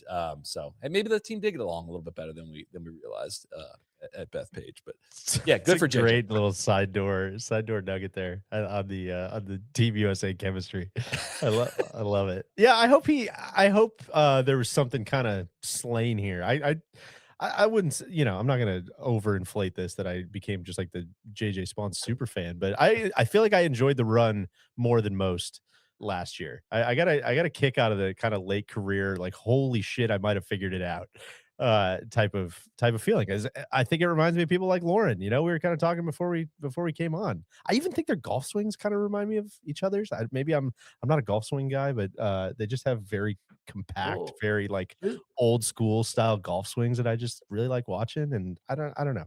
I get a kick out of it. Just to draw out that analogy, Deej, because I was thinking the same thing. I'm like, very similar winners we had with JJ and Lauren. I mean, JJ's 35, Lauren's 33. They both won their third tour event today. They've struggled in the past, losing a card, have fought through adversity to kind of gain a footing on the tour. And like you said, like we heard Lauren say, like what clicked, and I went back to my old putter and I had a good putting week.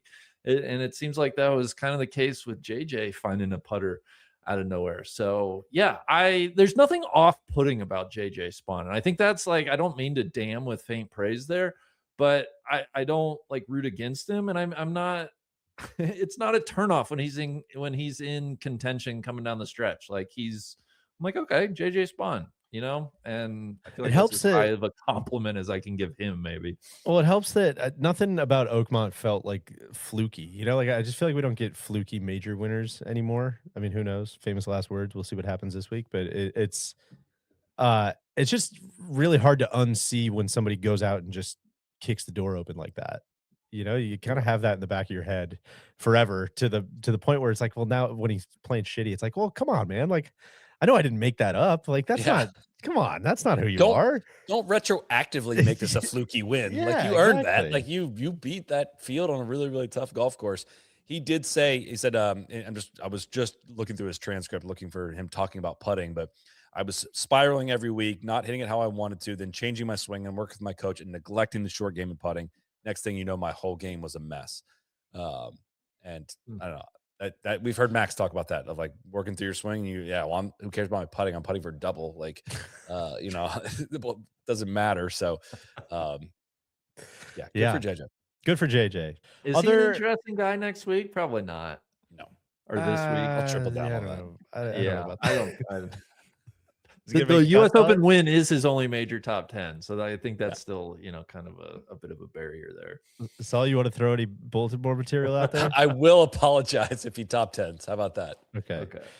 Other kind of down the leaderboard news and notes. Ludwig, we mentioned finishing T5. I believe that makes it since Riviera. T20 at Riv, T3 at Bay Hill, T5 at the Players, T5 at Valero. Bit of a Nelly adjacent situation. Well, if I can throw TC under the bus, TC was all over Nelly in the comms today, and I nary a word said about Ludwig. No. He DM'd me, and he said, "Don't let these guys shit on Ludwig." That's so scummy. I think is Ludwig a fluffer? I think he's a fluffer until proven otherwise. Like, I don't know what else. He doesn't win enough yet. It's been an early crowning for Ludwig. And and I take some responsibility there. Like, I'm not shirking Glass that. houses. Yeah. you know why I won't let TC get away with it? Because of the Finau stuff he pulled back in the day. And every time Finau We got some notes on Finau here. had a high finish, it was the guy can't win, doesn't win. He won 6 times. No, it's not a big deal. What did he shoot today? Let me see what he shot today. He missed out on the playoff by 12. Yeah. I Yeah. He's did in one of the final groups. 71-78 on the I did look up. I knew they didn't repair, but I didn't get to watch the golf this afternoon. And I came in the press center and saw Finau finishing out 5 under. I'm like, why is he fit? What is 78? It's not good. Anyways, good fit though.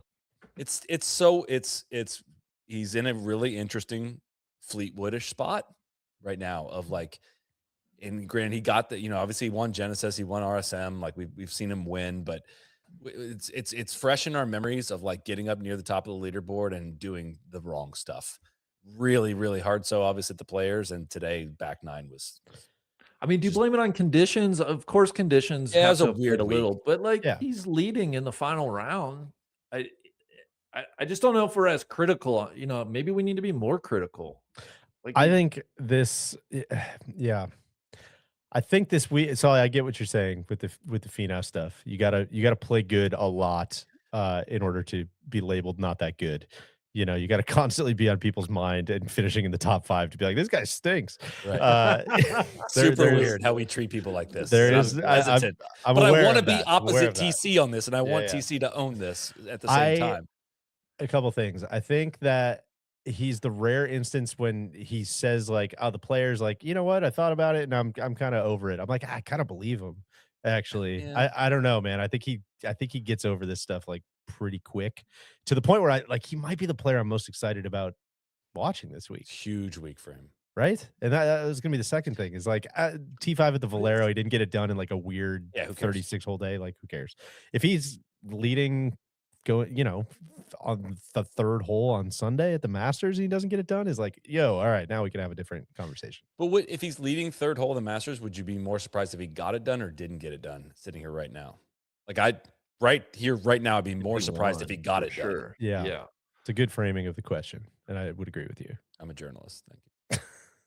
And I think that's kind of the bummer right now for me, because I like Ludwig. I think he's going to play great this week. I think he's it's like give him a top 10, but I don't have confidence he's going to win, and that's like a weird place to be. Will you pick him not to win this week then, Big? Yeah, I will. Tune in tomorrow to find out. Yeah, I don't know who I'm going to pick to win tomorrow. I have no idea. I know. We're going for the 3-peat, Deej. I know, it's crazy. Well, that's a lot. Feeling a lot of pressure. Did you read the Data Golf email today about? Should I? Well, no. It just makes us look. It just makes us look like Captain Obvious. No. It's just like, the last 4 years they were just the most really obvious people were going to win, and they did. And now this year we don't have that person. Anyway, listen to the Masters preview tomorrow. Elsewhere at the Valero, Michael Kim, friend of the program, 66-69 in the last 2 rounds, first top 10 of the year for him. Congratulations to Michael Kim. Matt Wallace, that was his first top 10 of the year after 64 in the 3rd round. Tough day for Kevin Roy with no repair. He kind of like stayed in the final group, 74-72. It's a tough spot to be. I just trying to get out of the way, yet play for so much money still. Yeah, I felt like that on some tourist house trips, I think. So, Kevin, I can feel you there. Yeah, I felt you in the way as well. Looking ahead to next week, fun one here. Tiger, just a little bit of follow-up, plenty of content posted this week. First of all, the statement from him, he's now abroad and seeking help. He said, quote, "I know and understand the seriousness of the situation I find myself in today. I'm stepping away for a period of time to seek treatment and focus on my health. This is necessary in order for me to prioritize my well-being and work towards lasting recovery. I'm committed to taking the time needed to return in a healthier, stronger, more focused place, both personally and professionally. I appreciate your understanding and support and ask for privacy for my family, loved ones, and myself at this time." This was kind of accompanied by just tough police footage that got leaked, published. I'm not even really sure of the arrest, the sobriety test, the him sitting in the back of the car, hundreds of thousands of memes, posts that, Randy, you had a big breakdown. You were going to talk about the funniest memes you saw. Is that right? I'm going to be doing that tomorrow over on my channel. We're running some counter programming to the Masters preview. Yeah, just a mega bummer continues. I don't know how much more we need to cover that other than to say he obviously is not going to be at the Masters. Nor will Phil Mickelson, who's real not going quick to be on there. that. Just quickly on that, Deej was just like the update here is I mean, a lot of people were harsh in the feedback after it happened to say like, go get some help, dude. And he's waved the white flag and is going to get some help. I think it was a tough week, like to watch all that stuff unfold and to get all the images and all of that and have the pylon that happens now with Tiger Woods. But I think there's some good news in that of not being too proud on this one and saying like, let's move forward. And we don't know the specifics of the help he's getting. If we were to kind of fill in the blank, I think we could kind of estimate what that might be. Going overseas to get the privacy he needs to do this is a good outcome of this. I think is worth calling out. Yeah, I hope so. I hope it goes well. I was mentioning Phil also not playing the Masters, citing a personal health matter in his family. Joining those two together, that means this is going to be the first Masters without Tiger and Phil in 32 years since 1994, which is just a heavy stat. Stinks. It does stink. Yes, it does. I was going to follow Phil this week, and would have been fascinating. Looking forward to that. Yeah. Yeah. Scotty Scheffler and his wife Meredith had their second child, a boy named Remy, possibly named after Ratatouille. Who knows? I've been watching that a lot with my son. He is 9 days old, already out at the Masters. Soly, he's on a hot on your trail. You guys both got there today. It looked like. So no beeper situation at Augusta, which is huge. Do they allow beepers? I don't know if that's in the media regulations.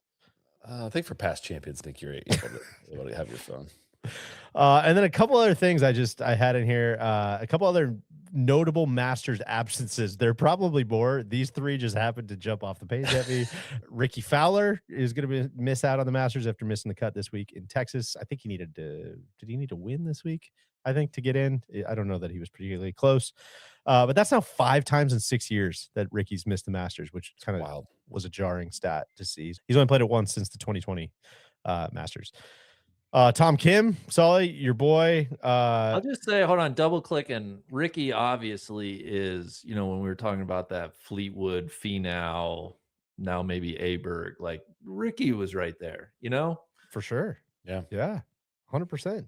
Anyway. Players. Tom Kim, first Big time four. missing since he qualified for his first one in 2023. Soly, will you apologize? Probably not. I will apologize. Really? Yeah, I've apologized for Tom Kim like 8 times. I got too high on Tom Kim. Okay, not an international superstar. Hell yeah! All right, thanks. We've done this a million times. Don't be surprised on this one. I felt like you meant that one though. That was good. Yeah, that was good. And Big Tone, this one actually kind of sucks. Did you make this Big Tone's not playing? Big Tone is not in the Masters. He has not missed a major since 2017. And he has not qualified for the Masters. Wow. How did he? Is he getting sponsor exemptions in all these majors? How was he getting into all these majors for so long? I bet the No Laying It Up podcast was telling me the guy sucked. Guy stinks. He can't finish better than 10th. He stinks, man. He does. I have to relieve some of that or release some of that swing speed reserves now. Yeah, I don't know. Will he show up for the Part 3 contest too? Oh, Randy, come on, dude. You're a bad guy. That was a good one, Big. I think that brings us to the end of kind of PGA Tour coverage. We're going to do a little I got just a notebook full of stuff here, guys. We can move through some of these quick. We can linger on some of these. God, I've been chomping at the bit for this first one because I think it maybe is the news of the week. And I was bummed that we, just didn't feel right to sneak it in during the LPGA section. But Randy, can you explain what's going on at Memorial Park? Oh my God. This is in my notebook to discuss. Oh God. Memorial Park, they're building Okay, so take you back to when the Chevron was at Mission Hills in California. It was the, whatever, it used to be a lot of things. But they had a little like pond right there off the green, and the winner would go and jump in the pond. And it Poppy's was Pond. just, yeah, Poppy's Pond. It was a thing. They continued it at the Carlton Woods, where they were the last 3 years. It was a very murky, disgusting pond, but people jumped in. And now Highlight of being down at that Tournament of Champions I mentioned earlier was asking Mao Saigo all about. Just tell me, like, spare no details. Tell me everything about the pond, if you could. It was just great hearing her. Be like, yeah, it's that was scary last cold year and it's 'cause she kind of couldn't swim. right, She exactly. told everybody she couldn't swim. But we're happy to report the tradition will live on. So yeah, long story short, millions, tens of millions, hundreds of millions of people the world over have said, will the winner be jumping in a pond at Memorial Park? There's no water off the 18th green. Surely this is one of the best traditions in golf. We must build a pond. So they are going to build a pond. This pond will, I'm sure Tom Doak's head's exploding, but the pond's going to be like right of 18 green. It's going to stretch down to the fairway. It's going to be a prominent pond. It's not going to be ready until the 2027 championship. So you're saying, okay, we can go 1 year without the pond, like whatever. Hell no, we can't. No, they're going to spend $60,000 to build a 15 by 10 foot, essentially swimming pool that's going to be 4.5 feet deep, just so the winner can jump in it after the end of the tournament. And what a colossal waste of money. I think, listen, it's great to have traditions. I just don't think like the jump into Poppy's Pond was a tradition that necessarily had to leave It did not Mission Hills. move. That did not travel. No. And I think once the tournament went to a new course, make your own new traditions. Like it should have been over then, and certainly it should be over this year. But that they're doing this and that they're proud to do, I just like take that $60,000 and just give it to some charity. Somehow Big lost power. Big had his internet cut by these LPGA overlords. I don't know what happened mid rant there, but I believe what Randy was saying is that this was a disgrace, and I can't believe we're spending this money on a temporary swimming pool, which is And just take the money and donate it to. That was just very well timed cutout, but no, I like seeing him get very worked up about that. It was a double check. I think I saw it and was like, and that was an April Fool's one from yesterday. I missed that. Yeah. And TC called it out. I was like, I thought this was April Fool's, and it was not. And I was like, no, they're not actually doing this. There's no way they're actually doing this. I'm gonna reserve. Listen, I'm gonna reserve judgment. On the surface, does it sound incredibly stupid? Yes, it does. But let's just wait and see. Let's just wait and see when we get we get that first player splashing down into that temporary pool. I don't want to be on the wrong side of history too early. Big, you're back. I'm gonna wait and see. I'm in wait and see mode on this one-time swimming pool. Big had to go outside and smoke a cigarette during the middle of that rant, I think. Here we are, and I think my screen's I'm sorry if you're watching. I got so fired up. I lost power here temporarily. Deej, you're in wait and see mode. I've seen enough. Dumbest fucking thing I've heard. It just pisses me off. All right, moving on down the notebook. Soly, we're getting Shot Link on the Corn Ferry Tour. This is Amazing. great. I haven't even processed this yet. Yeah. This is good for, is this great for the casual fan? TBD. If you like following the Corn Ferry Tour really closely, yes. Great for us. I think great for prospecting, great for, knowing a little bit more about these guys that are coming up. Excited for that. Big, another one. Michelle Wie is playing the U.S. Women's Open at Riviera. How are we feeling about this? Well, I think it's good, right? She had made the announcement previously that the Women's Open at Pebble Beach was her last. I think there was some stain, not only in my round with Michelle, just kind of putting bad stuff in her head. But then she had to play with Annika the first 2 rounds, and that sucked. So I'm glad Michelle's coming back. Let's do a proper send-off. Don't pair her with Annika. Let's do it right this time. Here. I like this story. Saul, I think you sent this one over. Derek Ernst, famous winner of the Quail Hollow event way back in 2013 or something like that, Sounds probably. Right. Is caddying at the Masters next week for Jackson Harrington. Good for from Brentley Romine. He's now an assistant golf coach and is going to be caddying at the Masters. Kind of you never know if you're going to be back at the Masters. You assume you're going to be if you're a PGA Tour winner. Never happened for him, but he's coming back and caddying. First participant to then return to caddy since, I believe, Trip Keeney caddied for his brother Hank in 1999. Fun stuff. Big, I know this one was in your notebook as well. LeBron has gone viral for all the wrong reasons. Big, he's in an homage to Kyle Porter. We all know. Only Kyle can know how he's feeling. We all know, man. There's one city, he even trashed my hometown, where I live in the city. Nobody even wrote. Nobody even cared that he also said Milwaukee is also a shithole that he doesn't like to play in. He said he doesn't like going to Memphis. Memphis people are just beside themselves. But we go live to Big for his reaction here. I stand with the people of Memphis. Bad karma for LeBron, especially as you're heading into the playoffs. Don't like it. I haven't watched that video yet, but the clips I did see looked quite entertaining. I think I will. I don't watch a ton of those style of YouTube videos, but I think I do want to go watch that one. Congrats to those guys for pulling LeBron on that one. Yeah, it's great. I knew he was going to end up in a YouTube video somewhere, and I'm glad he ended up there. Those guys do good work. Yeah, and a lot of great just reaction to react. I mean, it was that one broke contain outside of the golf space, which was both good and bad for LeBron in this instance. I've heftier news. Golf Digest had a report this week. They had gotten their hands on a couple of rolled back prototype golf balls that they deemed, I don't want to mess up any of the language here, but essentially 2 balls that would be deemed conforming under the new rule.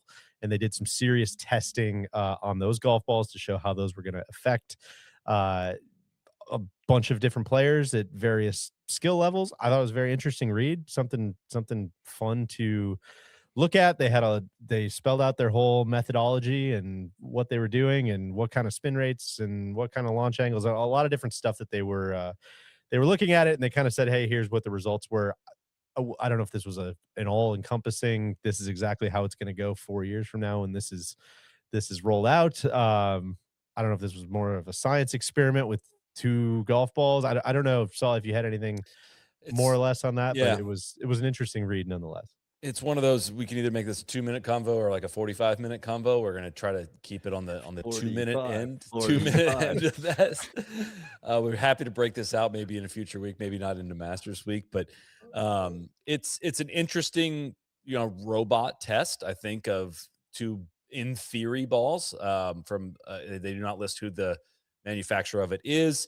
And they do a little bit of analysis within it to show like, oh, okay, prototype A is probably going to get thrown out for somebody at this speed. And it's probably more likely you should compare prototype B between like a Russell Henley swing speed and a Rory McIlroy one, and how the scale slides, all that stuff, to say basically what they reach a conclusion in it that is, a robot, it reached a kind of a broad conclusion in it of it's going to be relatively smoothed out of the distances effect across different swing speeds, et cetera, which I think is like a fair conclusion based on testing it on robots. From everything we've heard from outside of this test, it's going to be a lot more complicated as players try to work their way around this test, either by optimizing launch this way, optimizing spin this way, blah, blah, a bunch of stuff that I am not a PhD level to be able to speak on definitively. All that to say, this eventual application of the rollback, which is what I'm most concerned with, is going to be difficult to capture by robot. And I'm already veering into the 45-minute discussion of that to say, like, too long didn't read is if it goes like this, like relatively smooth, the distance will drop a little bit at the highest levels. Not a monumental amount for average Joe golfer is a takeaway of this as well, which is kind of consistent with the USGA has said. All that to say, I think we're all a little skeptical that it's going to play out exactly this way because golf is played by human beings and not robots. But that's not a shot at the test. I know a lot went into this, and I have no problems with their process, other than to say, I guess our suspect nature of this rollback is the way the rule is written is more of the cause of concern of the leaving it open to being able to sneak past it in some way. And that not by nothing nefarious. That's not what I'm saying. Just that I don't know if this is going to be enough of a governor on guys, kind of being able to figure out how to still optimize their driving distance. Long answer, sorry. The 2-hour version of that podcast is going to be on Soly's channel Exactly. tomorrow. I got Tiger meme. Soly's got rollback. The main channel will have Masters preview. But it's That's on my right. secondary channel, not my Exactly. primary channel. Yeah. Big, I'll throw this one to you. Golf, Saudi, and the PIF. Wow. It sounds like they are going to have more women's events in North America in 2027. Of course, this week's LPGA event was a co-sanctioned event with the LET presented by Aramco and PIF. It sounds like they made it very clear. This was an ESPN story I think I was reading. They do not want to be Live Golf 2.0. It sounds like they are not really floating a trial balloon for like a women's version of Live or anything like that. We have had Aramco series tournaments played in the States regularly already. Those are not co-sanctioned with the LPGA, even though LPGA players have played in them. So the point of this is all, it sounds like the PIF is willing and interested and excited to continue to spend money in women's golf. And it sounds like the LPGA and the LET and some of the more organized bodies are excited to take that money and host more events. Is that a fair summation? I think so. Yeah. It's not on the calendar this year, but there was an Aramco event in Houston. I could see a few more joint LET, LPGA events, perhaps, or maybe Aramco, straight sponsors an LPGA only event. But we've said so much about Golf Saudi and that. So like leaving all of that behind, if we can get good events at good venues, I think that's a win for the women and for the LPGA fans. So we'll see. I look forward to the broader LPGA schedule redo, hopefully next year. Yeah. All right, moving down the notebook here. Jim Nantz was taking barrel fire for claiming he has not seen Bryson hit a shot this year. I believe this came on the Masters. Me and Jim Nantz shaking hands. The Masters pre-call. Jim was like, I think he was very transparent, very above board. Got asked a question about Bryson. He goes, to be honest, I watched his YouTube videos with my kids. Outside of that, I haven't watched him play a whole lot. Anybody mad as hell about this? So many real people were mad as hell about this. Sorry, I'm jumping the gun. If any of you have an answer here, but my thought is like Jim's not on the broadcast to like break down how much Bryson's like pronating on his backswing, and there's other people that kind of do that stuff. I think Jim's pretty focused on like what's going on in front of him. So I don't know. That said, I'm sure he's following it week to week and knows that he's playing well. And also he didn't say, like, he might be watching the Live highlights on YouTube. I don't think he was just saying that he only watched Bryson's YouTube channel. Like and also it just doesn't fucking matter. Like also he does play in the middle of the night in like Singapore and all the and no one is watching it. Yeah, it's tough to catch, man. It's tough to catch. Yeah, I think he's if I was Jim Nantz, I don't know that I'd be doing that either. This is a good one, Soly. This was a story from the West Virginia Metro News. That's kind of connecting. I know you're a subscriber. Connecting the dots here, some accounting dot connecting going on. It basically connects a company that's tied to Omni, appears to have bought the debt. I think it was either $2 million or $20 million. Both numbers would sound believable, that the Justice family had on the Greenbrier. I would air higher. I think it was 20 million. I think the Justice family has been just like, this debt has been a shit show on the Greenbrier, and they're lapsing on interest payments and all of these things. And it sounds like that debt was bought by a company that is like very much tied to Omni Hotel. So it's just an interesting, don't have any more information, but a potential watch this space. Yeah, obviously we're big Omni fans. Greenbrier sounds sick. I've never been there, but it sounds sick. And the history is unbelievable. The golf courses sound very cool. And it just seems like it's ripe for probably a little bit of elbow grease and some serious people maybe getting involved, but I've never been. It's such a ridiculous like throwback of like, yeah, you would never build any of this like it is now. Like it's like a big mansion, and it's dated, but it's up to date, and it feels dated in the next room, and it's up to date. And It's been almost, I haven't been back in 7 or 8 years, I guess. But the golf course, the old TPC Old White is very, very fun. And I haven't played any of the other golf courses there, but casino, everything. My family still goes there all the time. The train tracks that run right to the front door. It's a great Well, story. I learned a bunch of that in the CB McDonald stuff. And now it's come out that they actually did have a government bunker underneath it. Yeah, that's right. Which is You can get a tour. Yeah. All right, moving down. There's a new trailer out for Full Swing Season 4. Take that for what you will. I thought it actually looked pretty cool and potentially good. I think it's very heavily focused on the Ryder Cup. Give that trailer a watch if you're bored. Bum TC's not here. I just think we need to really. He was supposed to be. Yeah. He was supposed to be deducted because of this notebook item. This news item. Tommy Fleetwood has inked a deal with Blackstone as a new hat sponsor. This feels like it happened a while ago. Tough for a couple reasons. I think one, just the ghoulish nature of the business, and two, just one of the worst logos I've ever seen. One of the worst hats I've ever seen. It's just bad. It's just a bad looking hat. So just tough all the way across the board for TC. I think he's looking inward and kind of reeling out of how he's going to handle this week. I think this got our guy down bad. I think this was a real body blow to TC. I'll be curious. We got to get him on the record for a comment next week, but this is bad. Bad stuff. I don't know what the sports books have, but I feel like it's, minus 10,000 that he's going to have one of these Blackstone hats for one of the live shows this week. I have to assume. There's no way he doesn't already have one. Speaking of just merchandise and apparel, this pissed me off straight up. I've done such a 180 on the Malbon stuff vis-a-vis Jason Day. No, I stand by what I was saying earlier. Now they've gotten all the logos off there, and he's come into his own. And yeah, I wasn't wrong. I was just maybe a little early on those, but the stuff they've got him in now just absolutely whips. And genuinely, there's no bit, there's no irony, there's no anything. The bird watching stuff is so sick, and it's another instance of the trap draw being a half step ahead of the rest of the world. We were early on tipping, we were early on all these infrastructure problems that are going on. We were early on bird watching, and Malbon has got him head to toe in birds. Just one of the greatest capsules I think we've seen. I love it, but Augusta won't let him wear the pants, according to Brian Juffra. I believe this is Sports Illustrated.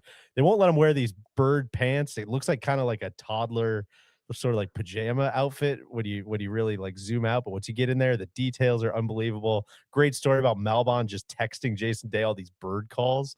It's great stuff. I couldn't be more in on this. I couldn't be more out on Augusta forcing him to wear solid colored pants, which sounds like unnecessary tyranny.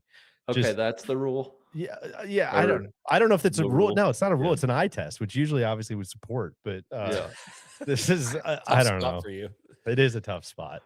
I think you look back at some of those old masters and the plaid pant that they're trying to do something like that. And I don't know. I hate that we can't have this week. Can I just use this space and platform to just say, if there's like 5 different, given any given week, like bird Instagram reels, please stop sending me this shit. I don't. No, people will probably definitely stop. Please stop. I please stop. I'll do it. I'm gonna block anybody that sends it to me. I'm gonna, like, that'd be great. And then take a screenshot. Joke. If you take a screenshot that Soly blocked you, then send it to Neil. Neil will give you push off credit. I don't like birds. This is like Make fun of me for loving trees. I love that is my old guy thing. I love landscaping now. Okay, send me landscaping stuff. Send me all the trees that you possibly can. All right, but please stop sending me the bird stuff. I don't care. This is like when Brooks and Bryson, when Brooks was doing the Mick Ultra. If you heckle Bryson to get you a beer or whatever it was. Hey guys, it's Brooksy. Yeah. Deej, I'm with you. The bird outfit, legitimately sick. Like, it's so sick. He's got the bird watching vest. Can't believe I'm saying that. Yeah. Oh, it's cool. It's great. It's great. It's what we should be doing, God, it's a lot of apparel here. This was reported in our Slack that the 4 aces are heading to Under Armour. I did some further review. Apparently this happened in January. So I think actually we can cross this off the notebook. We don't need to go too much deeper into that. Randy, your guy Jason Kelsey is going to be on the mic for the par 3 contest. Kind of a tough Mad Lib all the way across the board there. Mr. Everywhere. Yeah. I probably wasn't going to watch the par 3 contest. Either way, not against it. I'm just, had limited hours in the day, and wish everybody well who is going to watch it. Honestly, We're gonna be on the pod anyways. Yeah. par 3 contest is I don't want to say I it's won't run. be watching. It feels horrible. quite tired at this point. And usually I'm not a let's get the Kelseys involved kind of guy. And it might very well be a disaster, but I don't think we're really protecting all that much on the par 3 contest if we're being honest. It's fun to look at the cute kids run around their outfits. It's one for the family. It's not Sure. really for we get the 4 days of golf for us. Just give them the. That's right. Yeah. Yeah. We get enough. We're good. Last thing I had here, this was a cool one. I got a letter in the mail. This is kind of a free ad here, but I got a letter in the mail from a company that's started called Dear Pards that our guy Dave Baisden is working on. He's done some great artwork for us over the years. He started a postcard company. Randy, I thought you'd get a kick out of this. And it costs $5 a month, and you get a new postcard every month with a stamp on it. Mails you a custom postcard with a great illustration of a cool golf scene, and then you send it off to somebody. Send it off to one of your golfing partners. I thought that was a great idea. There's a lot of stuff that I'm like, oh, this is an answer to a question nobody's asking. I'm like, oh, this is one that I'm like, I would legitimately send this to somebody. So be on the lookout. I'm a new subscriber. Be on the lookout for any of my postcards coming your way. Are you going to get back into the big, writing letters? I was just listening to Making of the Masters on the way up here. Letters were a big thing back right? in the day. Yeah. Big thing. So I will not make any promises that I'm going to get into letters because this is like a trap draw goals thing. I would love to be like, no, I think I'm definitely going to write 3 a week, and then I just won't do any, and then it'll just fall off. But what I could do seems one a month. That's what I'm saying. Feels very approachable.